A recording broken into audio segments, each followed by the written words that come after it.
And దానికంటే beauty ఏమంటే 30 crores of Muslim ఒకటే మాట అంటున్నారు, ఫినిష్ పాకిస్తాన్. అమ్మని దండం పెట్టి సారు ఇంత రామసక్కని ముచ్చట చెప్పినవు, నువ్వు మాట్లాడుతుంటే నా రోమాలు నిక్కపరుస్తున్నాయి. మరి పాకిస్తాన్ వాళ్ళు కొంతమంది హైదరాబాద్లో అండబెట్టిరాట, 2000 మంది దాకా ఉన్నారట. మరి ఇప్పుడు వీళ్ళని ఏరువేత ఎట్టయితుంది? నిన్న మొన్న సర్కారు కూడా ఏం చేసిర్రు, పాకిస్తాన్ వాళ్ళని పంపించాలి, వీసా రద్దు చేయాలి, 48 గంటలలో పంపాలనేది తీసుకొచ్చిర్రు. మరి ఇప్పుడు పాకిస్తాన్ వాళ్ళు ఇంకా 2000 మంది దాకా వెళ్తారు, హైదరాబాద్లోనే వెళ్తారు అనేది కూడా మరి అంటారు. సారు నిజమేనా, ఉండొచ్చునా? మరి రేపు ఇంకేమైనా కలంపం జరుగుతుందా మరి ఇక్కడ? వినండి, వేరే ఇష్యూ అంటే different. Gokul chat, Saroor Nagar, Lumbini park, అది టోటల్ డిఫరెంట్. ఇప్పుడు సింపుల్ ఒక లాజిక్ చెప్తా మీకు.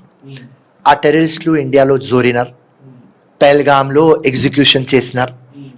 వాళ్ళకు 20 మంది లోకల్ సపోర్ట్ ఉన్నది. ఎన్ఐఏ రిపోర్ట్ పెట్టింది.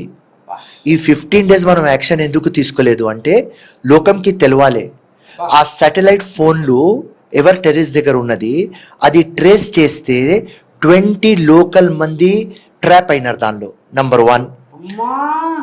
అండ్ పాకిస్తాన్ ఆర్మీతో లింక్ ఉన్నది, ఫోన్లు సిగ్నల్ చూపిస్తున్నారు, ఐఎస్ఐ లింక్ చూపిస్తున్నారు. రేపటి దినం యుఎన్లో కానీ వరల్డ్ ఫోరంలో కానీ ఎక్కడైనా చూపించాలంటే మన ఎన్ఐఏ చూపిస్తుంది.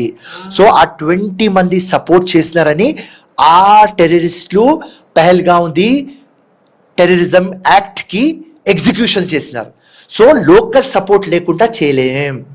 ఇప్పుడు 30 కోట్ల ముస్లిమ్స్కి ఒకటే ఉన్నది, పాకిస్తాన్కి ఫినిష్ చేయమని. ఎవరైనా మనసులో ఇండియాకి ఏదైనా చేయాలి అంటే లోకల్ సపోర్ట్ దొరకదు. ఇది అసలు కథ. ఆయంగా అన్నోడు గాయాన పడతాడు అన్నట్టు లోకలోడు, ఇది అసలైన పాయింట్ ఇది. మరి ఇప్పుడు మీరే అన్నారు ప్రపంచ దేశాలన్నీ ఇండియాకు సపోర్ట్ చేస్తున్నాయి, ఒక చైనా ఇంకేదో వాళ్ళకు టర్కీ వాళ్ళకు సపోర్ట్ చేస్తుందని అంటుర్రు. మరి ఇండియాలో అమెరికా కూడా ఏదో మొన్నటిదాకా భారత్ పడవాడి ఇప్పుడు ఏదో పక్కకు జరుగుతుందట అమెరికా, నిజమేనా? రాంగ్. అంతేనా? ప్రతి ఒక్కరికి నిజం అర్థం అయిపోయింది. పాకిస్తాన్ స్టాండ్ ఏది, ఇండియా స్టాండ్ ఏది.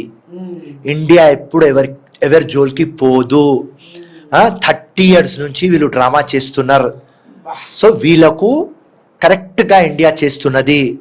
అండ్ ఇండియా ఆపరేషన్ సింధూర్తో టోటల్ వరల్డ్లో ప్రూఫ్ చేసుకున్నది కి మేం సివిలియన్స్కి టచ్ చేయం. ఉట్టి మా ఫైట్ టెర్రర్. వీళ్ళు మా ఇంట్లో గుసాయించి ఇట్లా చేస్తున్నారు, ఇన్నోసెంట్కి చంపుతున్నారు, ఇండియాకి బ్రేక్ చేయడానికి చూస్తున్నారు.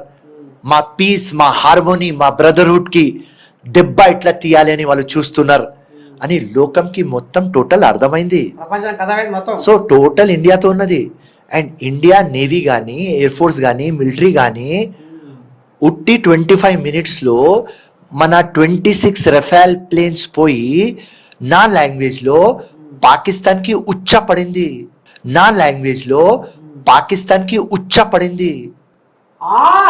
ఉట్టి 26 ప్లేన్లు పోయి ఉచ్చపడింది.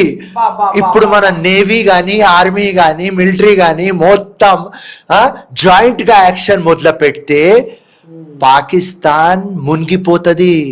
Finish, that's all. 10 to 12 days war finish అయిపోతుంది. మరి సారు ఇప్పుడు సింధు జలాలు పోకుండా ఆపేసినాం. మరి ఇక్కడ డ్యాములు కట్టాలన్నా, మరి ఆ నీళ్ళు ఇటు మలపాలన్నా, అటు నిల్వ చెయ్యాలన్నా, మరి ఆ నీళ్ళు ఎక్కడ పోవాలి? నీళ్ళు ఏడాగుతున్నాయి, ఈ నీళ్ళ సంగతి ఏంది?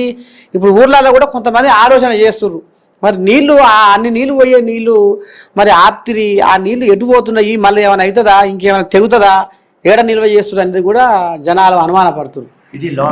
ఇది లాంగ్ టైం ప్రాసెస్. ఇమీడియట్లీ నీళ్ళు మనం ఆపలేం, కష్టం. ఎందుకంటే మొత్తం డౌన్ ఫ్లో ఉన్నది, అది పాకిస్తాన్లోనే పడుతుంది, మనం రేస్ చేపియాలి. రైట్, ఇక్కడ కాళేశ్వరం ఎట్లా చేసినాం అది పెద్ద స్టోరీ.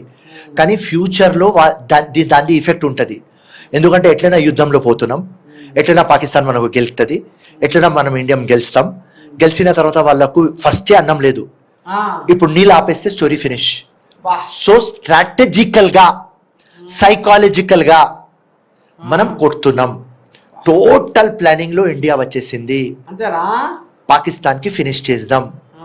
మరి పైన రాహుల్ గాంధీకి ఇట్లా ఖర్గే కానీ సోనియా గాంధీ కానీ రాహుల్ గాంధీ కానీ మరి మోదీకి సపోర్ట్ చేస్తుర్రా లేకపోతే మళ్ళీ రాజకీయంగా ఏమన్నా వెనక ముందు ఆడుతుర్రా? అవుట్ రైడ్ గా మోదీ గారికి కాంగ్రెస్ పార్టీ సపోర్ట్ చేస్తున్నది. దీనిలో నో పాలిటిక్స్. ఇక్కడ ఓన్లీ కంట్రీ ఇంపార్టెంట్, రైట్? రాష్ట్రం ఇంపార్టెంట్, నో పార్టీ ఇంపార్టెంట్ కాదు. మన దేశ పరువు మీద వచ్చింది, రైట్? దానికోసం అందరం యునైటెడ్ ఒకటే వాయిస్ తో నరేంద్ర మోదీ గారికి చెప్తున్నాం, మీరు పోండి ముందుగా, మేము వెనక ఉన్నాం. వాళ్ళకి అర్థమైపోయింది, సినిమా మొత్తం వాళ్ళకి పాకిస్తాన్ వాళ్ళకి అర్థమైపోయింది మీరు అన్నట్టు. మరి లాస్ట్కు ఆఖరి జాలకు అమ్మ మన నుంచి కాదు, మన దేశం అంతా అల్లకి అల్లోనం అవుతుంది, ఆఖరికి వస్తాక వాళ్ళు మన దేశం మీద పడి ఏమైనా చేస్తారనేది వాళ్ళకి అర్థమైంది సారు. మరి ఒకవేళ ఇట్లా ఈ రకంగా చేసి ఇట్లా చేస్తే వాళ్ళు ఇంకా రెచ్చిపోయి ఇంకా మన మీద కొట్లాడితే ఆ బార్డర్లో ఉన్న ఏదైతే ఇప్పుడు గుజరాత్ కానీ రాజస్థాన్ కానీ అమృత్సర్ పంజాబ్ కానీ ఈ రాష్ట్రాలలో అమాయక జనాలు ఆగమైపోతట్టురు. అంటే ఈ యుద్ధాల వల్ల అమాయక జనాలు ఆగమైపోతట్టురు.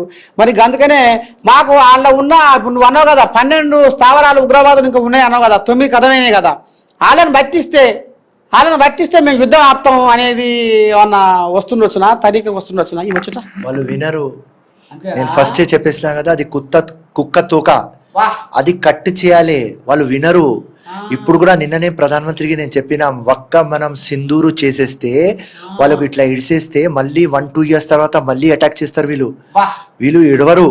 వీళ్ళకు గ్రౌండ్ నుంచి మనం ఫినిష్ చేయాలి. అండ్ జబర్దస్త్